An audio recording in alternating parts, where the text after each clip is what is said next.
ಸಖತ್ ಖಾರ ಬಣ್ಣ ಮತ್ತು ರುಚಿ ಆಚಿ ಚಿಲ್ಲಿ ಪೌಡರ್.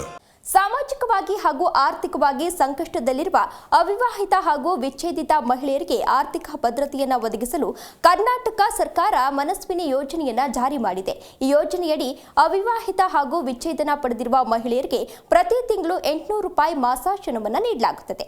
ಈ ಯೋಜನೆಯು ರಾಜ್ಯದ ಅವಿವಾಹಿತ, ವಿಧವೆ ಮತ್ತು ವಿಚ್ಛೇದಿತ ಮಹಿಳೆಯರ ಜೀವನವನ್ನು ಸುಧಾರಿಸುವಲ್ಲಿ ಗಮನಾರ್ಹ ಪಾತ್ರವನ್ನು ವಹಿಸ್ತಾ ಇದ್ದು. ಡೀಟೇಲ್ಸ್ ಇದೆ.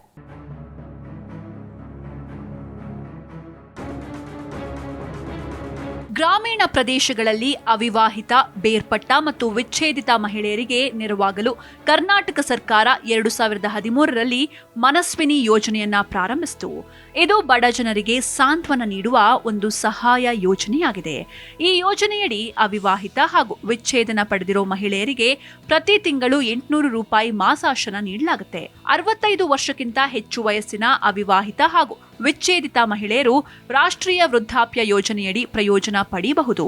ಈ ಮಾಸಾಶನವನ್ನ ಫಲಾನುಭವಿಯ ಬ್ಯಾಂಕ್ ಖಾತೆಗೆ ಅಥವಾ ಅಂಚೆ ಕಚೇರಿಯ ಖಾತೆಗೆ ನೇರ ನಗದು ವರ್ಗಾವಣೆ ಮೂಲಕ ಜಮೆ ಮಾಡಲಾಗುತ್ತೆ. ಕರ್ನಾಟಕದ ಸಾಮಾಜಿಕ ಆರ್ಥಿಕ ಅಭಿವೃದ್ಧಿಯಲ್ಲಿ ಭಾಗವಹಿಸಲು ಯಾವುದೇ ಸ್ವಾತಂತ್ರ್ಯವಿಲ್ಲದೆ ಸಾಮಾಜಿಕ ನಿಷೇಧದಿಂದ ಬಳಲ್ತಾ ಇರೋ ಗ್ರಾಮೀಣ ಪ್ರದೇಶದ ಬಡ, ಅವಿವಾಹಿತ ಮತ್ತು ವಿಚ್ಛೇದಿತ ಅಥವಾ ಕುಟುಂಬದಿಂದ ಬೇರ್ಪಟ್ಟ ಮಹಿಳೆಯರಿಗೆ ನೆರವಾಗೋದು ಮನಸ್ವಿನಿ ಯೋಜನೆಯ ಉದ್ದೇಶವಾಗಿದೆ. ಬಡ ಮಹಿಳೆಯರಿಗೆ ಸಾಮಾನ್ಯವಾಗಿ ಆಯಾ ಕುಟುಂಬಗಳಿಂದ ಆರ್ಥಿಕ ಬೆಂಬಲವಿರೋದಿಲ್ಲ. ಈ ಅಂಶಗಳನ್ನು ಪರಿಗಣಿಸಿ ಮತ್ತು ಅವರ ಜೀವನೋಪಾಯಕ್ಕಾಗಿ ಸಹಾಯ ಹಸ್ತ ನೀಡಲು ಕರ್ನಾಟಕ ಸರ್ಕಾರ ಮನಸ್ವಿನಿ ಯೋಜನೆಯನ್ನ ಪ್ರಾರಂಭಿಸಿದೆ. ಮನಸ್ವಿನಿ ಯೋಜನೆಯ ಅರ್ಹತೆ ಅಥವಾ ಮಾನದಂಡಗಳು ಏನಂದ್ರೆ, ಮಹಿಳೆಯರು ಕರ್ನಾಟಕದ ನಿವಾಸಿಯಾಗಿರಬೇಕು, ಬಿಪಿಎಲ್ ಕಾರ್ಡ್ ಹೊಂದಿರುವ ಅಂದ್ರೆ ಬಡತನ ರೇಖೆಗಿಂತ ಕೆಳಗಿರುವ ಅವಿವಾಹಿತ ಮತ್ತು ವಿಚ್ಛೇದಿತ ಮಹಿಳೆಯರು ಈ ಮನಸ್ವಿನಿ ಯೋಜನೆಗೆ ಅರ್ಜಿ ಸಲ್ಲಿಸಬಹುದು. ವಯಸ್ಸು 40ರಿಂದ 64 ವರ್ಷದೊಳಗಿರಬೇಕು. ವಾರ್ಷಿಕ ಆದಾಯ ಗ್ರಾಮೀಣ ಹಾಗೂ ನಗರ ಪ್ರದೇಶಗಳಲ್ಲಿ 32,000 ರೂಪಾಯಿಗಿಂತ ಕಡಿಮೆ ಇರಬೇಕು. ಇಂದಿರಾ ಗಾಂಧಿ ರಾಷ್ಟ್ರೀಯ ವೃದ್ಧಾಪ್ಯ ವೇತನ, ನಿರ್ಗತಿಕ ವಿಧವಾ ವೇತನ, ಸಂಧ್ಯಾ ಸುರಕ್ಷಾ ಯೋಜನೆ, ದೇವದಾಸಿ ವೇತನ ಅಥವಾ ಅಂಗವಿಕಲರ ವೇತನ ಅಥವಾ ಯಾವುದೇ ರೀತಿಯ ಮಾಸಾಶನವನ್ನ ಸಾರ್ವಜನಿಕ ಅಥವಾ ಖಾಸಗಿ ಮೂಲಗಳಿಂದ ಪಡಿತಾ ಇರೋ ವ್ಯಕ್ತಿಗಳು ಈ ಯೋಜನೆಯಡಿಯಲ್ಲಿ ಮಾಸಾಶನ ಪಡೆಯಲು ಅರ್ಹರಾಗಿರುವುದಿಲ್ಲ. ಫಲಾನುಭವಿಗಳಾದವರು ವಿವಾಹ ಅಥವಾ ಮರುವಿವಾಹ ಆದರೆ, ಉದ್ಯೋಗ ಪಡೆದು ನಿಗದಿತ ಆದಾಯದ ಮಿತಿ ಮೀರಿದ್ರೆ ಮಾಸಾಶನ ರದ್ದಾಗಲಿದೆ.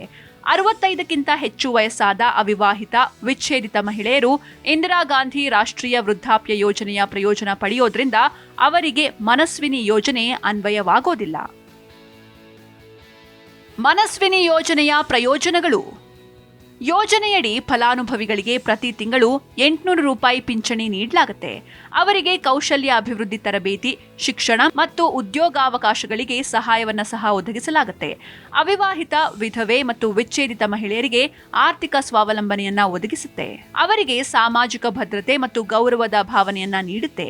ಅವರಿಗೆ ಕೌಶಲ್ಯ ಅಭಿವೃದ್ಧಿ ಮತ್ತು ಉದ್ಯೋಗಾವಕಾಶಗಳಿಗೆ ಪ್ರವೇಶವನ್ನ ಒದಗಿಸುತ್ತೆ. ಸಮಾಜದಲ್ಲಿ ಲಿಂಗ ಸಮಾನತೆಯನ್ನ ಉತ್ತೇಜಿಸಲು ಸಹಾಯ ಮಾಡುತ್ತೆ.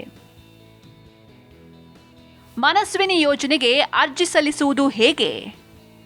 ನಿಗದಿತ ಅರ್ಜಿ ನಮೂನೆಯನ್ನ ಭರ್ತಿ ಮಾಡಿ ಮತ್ತು ಎಲ್ಲಾ ದಾಖಲೆಗಳನ್ನ ಲಗತ್ತಿಸಿ. ಅರ್ಜಿಯೊಂದಿಗೆ ಎಲ್ಲಾ ದಾಖಲೆಗಳನ್ನ ಕರ್ನಾಟಕದ ಕಂದಾಯ ಇಲಾಖೆಯ ಅಟಲ್ ಜಿ ಜನಸ್ನೇಹಿ ಕೇಂದ್ರ ಅಥವಾ ನಾಡ ಕಚೇರಿಗಳಲ್ಲಿ ಸಲ್ಲಿಸಿ. Desk bureau, G Kannada news.